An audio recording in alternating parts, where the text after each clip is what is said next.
Sorry, ini VT nomor 69 ya. Waduh, ini jarinya penuh. Em, Pertama kita evaluasi ya. Ini hampir 70 VT dan saya mengucapkan terima kasih kepada masyarakat. Eh, Beberapa VT rata-rata view-nya antara 10.000 ke atas sampai 200 sampai 400.000. Ini suatu hal yang patut diacungi jempol ya, karena ini VT tentang pelajaran sejarah. Jadi rupanya masyarakat ini haus akan ilmu sejarah, dan masyarakat sendiri akhirnya mengakui bahwa mereka butuh haus akan ilmu tentang masa-masa lalu yang menjadi pendahulu kita. Nah, pada VT yang terakhir 68 saya jelaskan mengenai bagaimana solusi terhadap 3 masalah Indonesia ya. Saya review sebentar aja. Masalah Indonesia itu seharusnya diselesaikan satu persatu.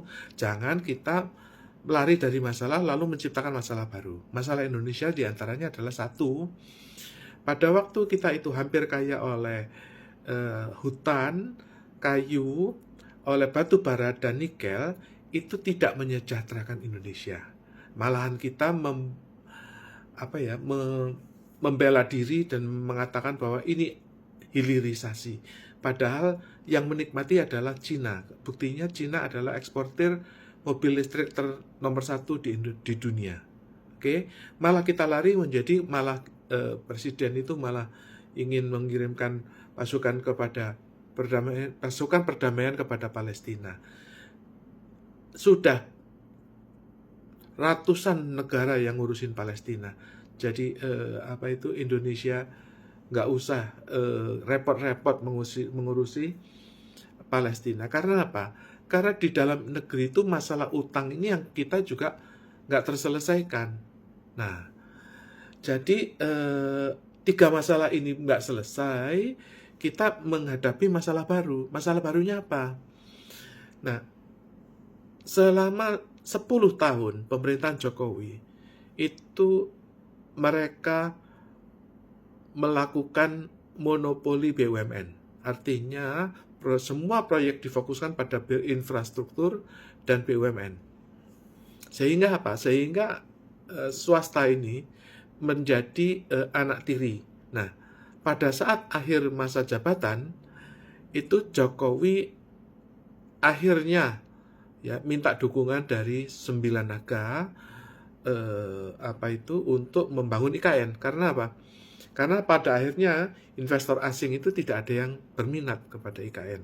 Saya akan jelaskan 2 hal sekarang mengenai bagaimana reaksi 9 naga, dan kedua bagaimana investor asing terhadap IKN atau pembangunan Indonesia. Nah, selama ini sekali lagi ya, swasta itu dianaktirikan oleh 10 tahun pemerintahan Jokowi. Pada masa akhir pemerintahan Jokowi memberi PHP bahwa ya kamu saya dukung. Artinya selama 10 tahun ini juga swasta ini agak dianaktirikan ya.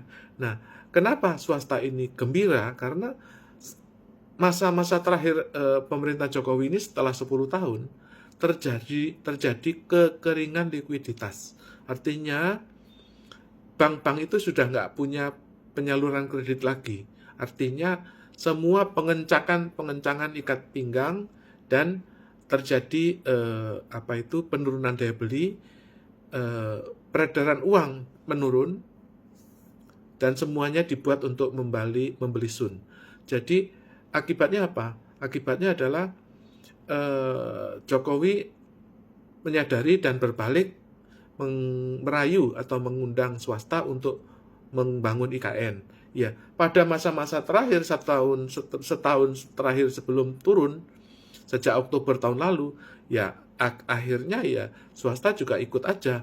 Tetapi sekarang buktinya keadaan itu berbalik ya, seperti seolah-olah Jokowi itu menembak kakinya sendiri. Contohnya apa? mungkin ya kita melihat ini sebagai hal-hal berita setiap hari itu berseliweran ya. Tetapi kalau kita punya ketajaman indera penciuman yang tinggi ya, tajam penciumannya ya. Beberapa hewan itu memiliki indera penciuman yang lebih kuat. Nah, itu sejak tanggal 8 April tahun 2024, Presiden Jokowi meratifikasi FATF, Financial Action Task Force, Satgas Anti Pencucian Uang, yang ditekuk pertama itu adalah Panji Gumilang, judi online, dan mafia tambang timah. Nah, ini merembet kepada masalah ekspor emas palsu, Antam, yang maksudnya bukan emasnya yang palsu, tapi logo Antamnya itu loh palsu. Artinya dia itu bukan dilebur, dimurnikan di Antam, tetapi dicetak emasnya itu di stempel Antam. Nah, itu skandal itu bikin merupakan modus pencucian uang karena dianggap itu emas resmi ya dari Antam, padahal itu bukan. Itu adalah capital flight, pengeksporan emas secara penyelundupan. Nah, ini mengalami eskalasi sehingga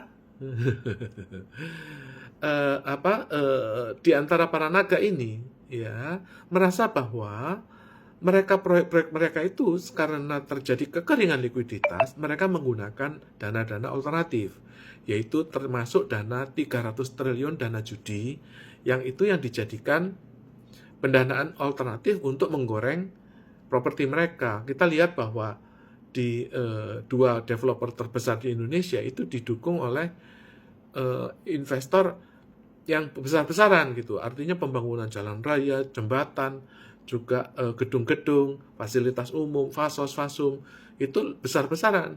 Dan itu dikarenakan apa? Karena adanya dana judi online diantaranya, selain juga dana mafia tambang. Dengan demikian ya mereka oke aja ketika disuruh mendukung IKN. Nah, setelah keduanya itu di-stop oleh Satgas Anti Judi Online dan Satgas FATF Anti Pencucian Uang, ya mereka juga mikir dua kali kalau misalnya sama-sama utang kepada bank, ya untuk apa nyumbang IKN. Dengan demikian, ketua otoritas IKN itu beserta wakilnya dan dukungan dari 9 naga mundur. Ya, resikonya adalah ya IKN ini akan menjadi seperti bayangannya, seperti kantor bupati di Tenggarong. Ya gedungnya bagus, orangnya nggak ada.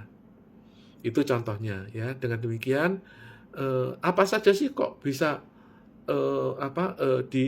disinyalir bahwa 9 naga ini mengalami protes atau demo, yaitu diantaranya adalah ya Kejaksaan Agung itu yang dingoeng-ngoeng dikelilingi oleh Densus itu merupakan salah satu protes dari 9 naga akibat dari razia judi online. Selain itu juga adanya kren yang putus, kren itu bawa besi,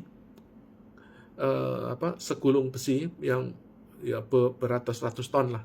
Nah, itu jatuh di rel kereta MRT. Ya, untung ya kalau orang Jawa bilang itu untung MRT-nya nggak jeblok, nggak tumbang.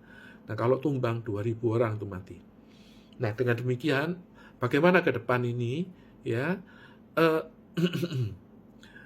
Pada VT-VT sebelumnya seharusnya Indonesia itu merupakan seperti ibaratnya itu ya, seorang gadis yang